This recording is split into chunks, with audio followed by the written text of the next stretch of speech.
Good morning, folks. Welcome to Coffee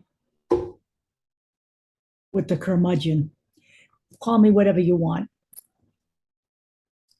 I've been called worse by better people. But anyway, today we're going to talk about a couple of the biggest assholes ever to grace the political stage. We're going to start with a guy named Herschel Walker. You know, I'm on social media a lot, trying to get the word out about the importance of voting come November. And I'm going to say this again. This is a midterm election unlike any other midterm that you have ever participated in. And staying at home is not a fucking option. Okay.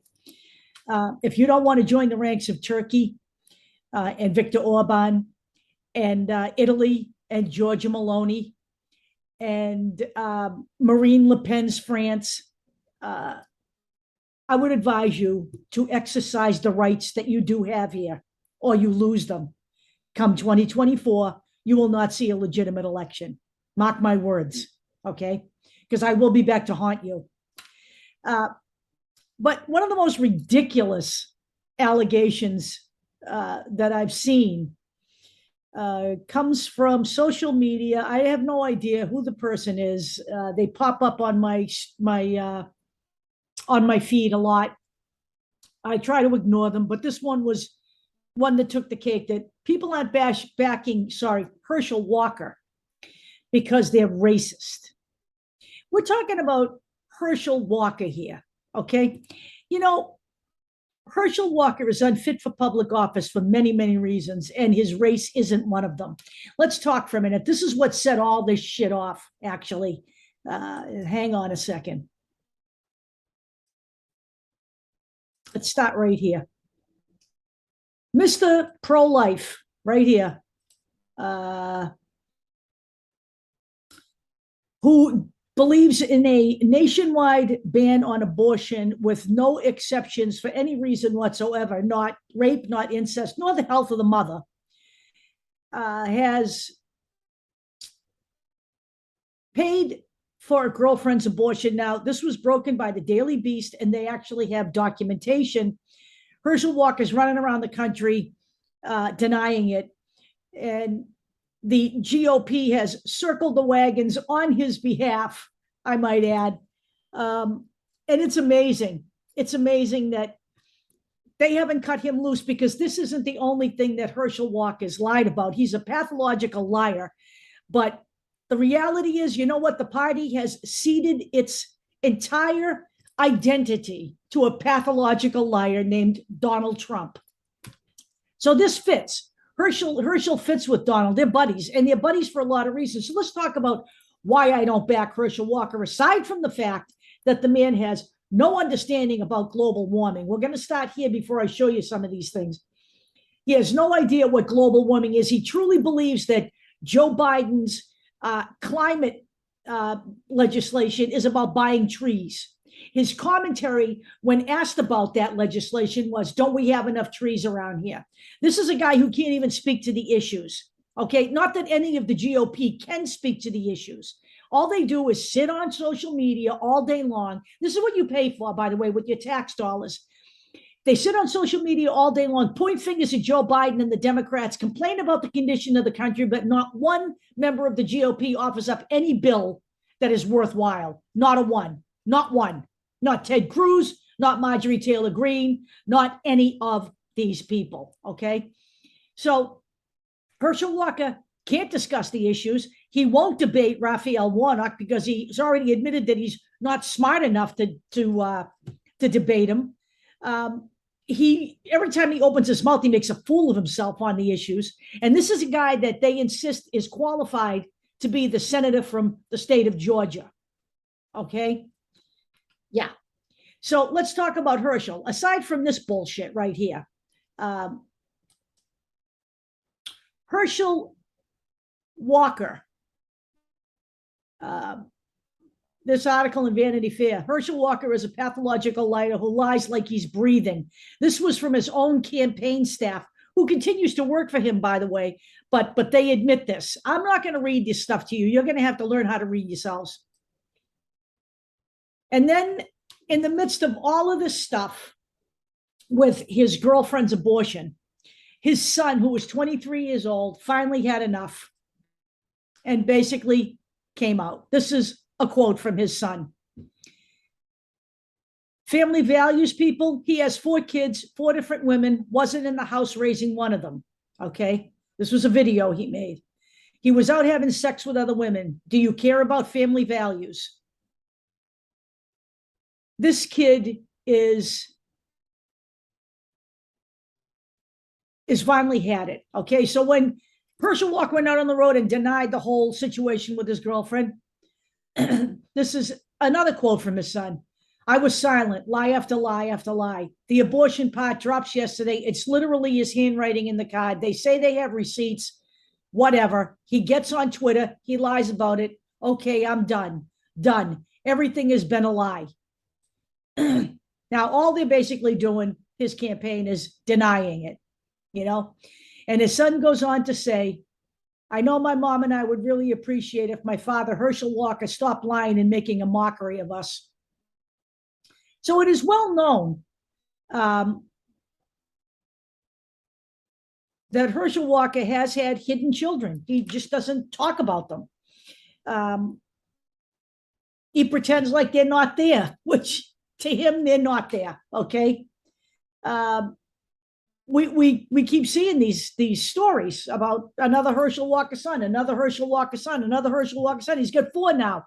We'll see how many more he can dig up between now and November, but that really isn't the point. The point is that the man is unqualified for public service. You know, certainly lying like this and getting caught in them should be an immediate disqualifier for the GOP. But, you know, nothing is off the table for the GOP anymore. They don't really care. As has been stated by some of these people, they don't really care about Herschel Walker's reputation. They care about winning. That's basically what they say. They're saying it right out in front of you, people, right out in front of you. The character doesn't mean a fucking thing anymore. Get out of here. I'm against Herschel Walker because he lied about his college achievements. He said he graduated at the top of his class. He didn't even fucking graduate. He has repeatedly lied about his business record. Okay? And we have a documented article here. This is an article documenting all of this stuff, all of his lies. I mean, he rivals Donald Trump. There's no question about it.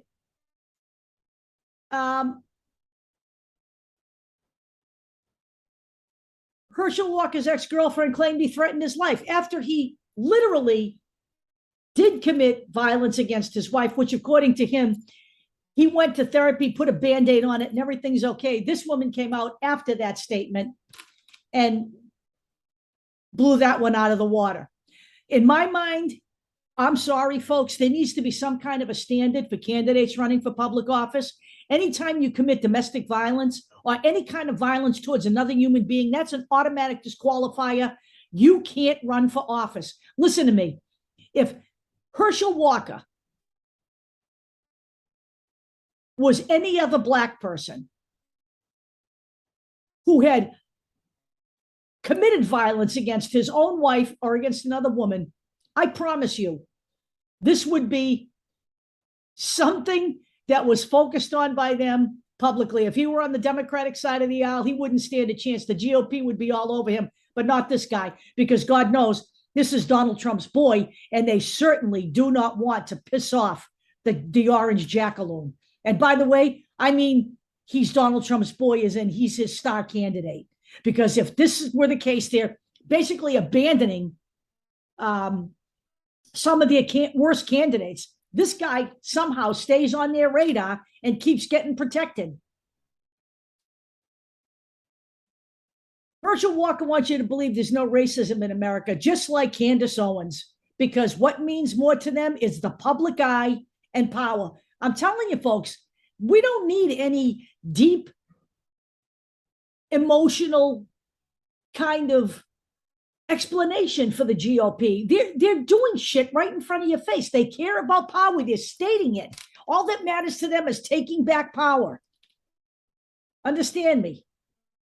And now we're going to get to the second asshole of this this video. We have Rand Paul, who is, this isn't Rand Paul. This is Rand Paul.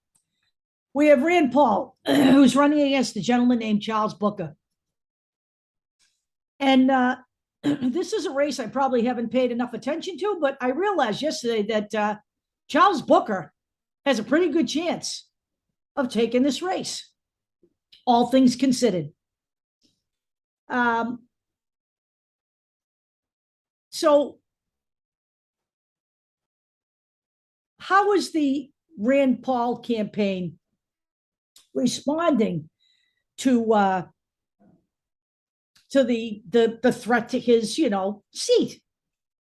He's responding by claiming that and warning people that Charles Booker is violent and he supports Antifa. And I mean, I'm not going to read this whole article. The ad grossly lies and misconstrues a lot of stuff here. And it doesn't really matter, though, because as you may have guessed, the Republican Party of Kentucky has embraced Paul's ad because, they don't want to lose this seat to a Democrat either.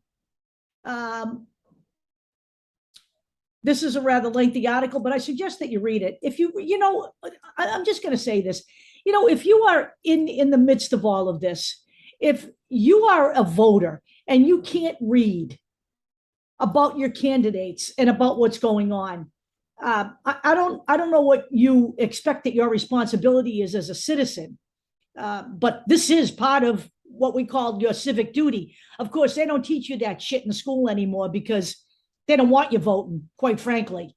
That's another story for another day, that the Republican Party is trying to destroy the public school system. But, I went to freaking Catholic school and I learned about civics and civic duty in Catholic school. So don't talk to me about, what the Republicans are doing to this country's education system. But my point here is that this is basically Rand Paul not, again, being able to discuss issues. He has backed out of the debate. By the way, Herschel Walker also backed out of the debate again with Raphael Warnock. And how anybody can actually be considering Herschel Walker over Raphael Warnock is actually fucking beyond me. I wish I'd said that earlier. But Rand Paul, none of these people want to debate because they can't debate. This is how they fight back. They don't talk about the issues that face the people in this country. What they do is they start pointing fingers, obfuscating facts, lying through their teeth.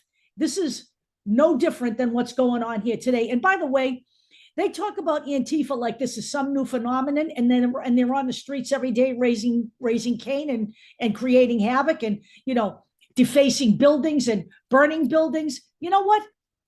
The people who are talking about violence, who are committing violence, the people who are committing crimes, they're all on the right side of the coin. They're all members of the GOP. They constantly talk about violence. Marjorie Taylor Greene the other night talking about having her political enemies imprisoned. For fucking what? Disagreeing with a lunatic? Sorry, folks. Don't even ask me to go there. Donald Trump saying that Mitch McConnell has a death wish for supporting the bipartisan legislation that will prevent January 6th from ever happening again. Okay, and then hurling an insult at McConnell's wife. And what does McConnell do? He remains mute. He doesn't even defend his own goddamn wife. That says a lot. When you say something like that, that's an overt threat. I'm sorry, folks. That's not free speech. That's why he's on Truth Social, because he's not fit to be anywhere else. And let's for a moment stop and talk about what Antifa is. Because you know what? All of this stuff here is lost history. Antifa's been around since the unimaginable happened in Germany. They have long been fighting fascism. And None of this ever gets spoken about. We talk about Antifa like it's a bunch of black people on the streets ripping shit apart, because that's the way it's construed by the right wing. Nothing could be further from the truth. If you actually care about real history, maybe you want to read this too and understand where Antifa came from, why it came into being, and why it's important today. I'm just going to say this in closing. All I hear all day long is how the two parties are the same. I'm sick of hearing that bullshit. None of that is actually true. Okay? The fact of the matter is, there is no equivalence anywhere in the spectrum between the GOP and the Democrats. The Democrats don't file legislation to overturn people's rights, even people on the right. Okay? When there are disasters like what's happening in Florida, they're everybody's, whoever's in power is everybody's leader. They don't hold back money. In fact, in the state of Florida, both Rick Scott and Marco Rubio voted against relief. Let that sink into your fucking tiny brains for just 5 nanoseconds. You have Ron DeSantis down there stopping people who have come to volunteer so he can have photo ops. You have Ron DeSantis acting like a horse's ass and attacking Joe Biden at every turn, but doesn't mind putting his hands out when he needs the help, like when his senators vote down relief.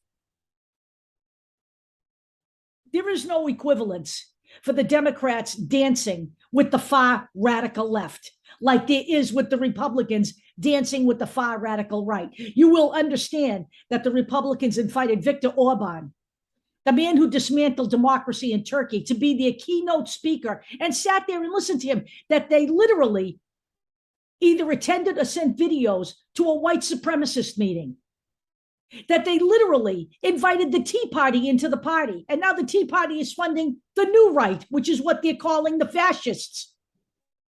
That's their new thing for fascism, their new key word, so you can disguise it. The new right. That's the new right. That's what we have in power right now. A bunch of seditionist losers. You didn't see the Democratic Party inviting the people building bombs in the 60s into the party. You didn't. None of it. Sorry. You didn't see any of that stuff. There is no equivalence. The two parties aren't the same. They're the same in one respect.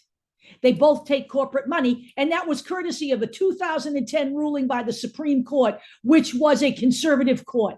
Sorry, folks, that's the way it is. And Ruth Bader Ginsburg called that the single biggest mistake the Supreme Court ever made in the history of its being here, okay? Do I think money has to come out of politics? I actually do. And there's only one party that's making that effort. And it's not the party itself. It's some people. It's called the Squad. No one wants to hear this either. But they come and they campaign and they are looking for your vote without taking corporate PAC money. That is by their own decision. But if you think that I think the Democrats should throw all that money out the window while the Republicans spend to get elected, I'm also a student of advertising. I worked in it for 35 years. The American people would respond to the people spending the most money, because that will be the group that has the biggest visibility. So no, until we can find a decent GOP, which I don't believe can happen until the party completely dissolves. As it is right now, it's nothing but a fascist entity, okay? So until you can get Republicans who care about this country more than they care about power, and we can talk, in a concerted way about getting money out of politics, no, I don't ascribe to the fact that the Democrats should stop spending money. Sorry, doesn't work that way. We're sitting right here on the doorstep of fascism, okay? If you don't think what happened in Germany can happen here, I'm here to tell you what's been happening in real time, and that you're simply not fucking paying attention, either willingly or because you just don't wanna. You just don't want to face it because it's too ugly to look at. You don't want to say fascism because it's scary. The media in America doesn't use the word fascism. I've only seen it used one time for what's going on in Italy, and that was by The Intercept. Everybody else calls it the far right bloc. That's code for fascism. And that's what's going on here. Wake up, folks. I'll talk to you all later.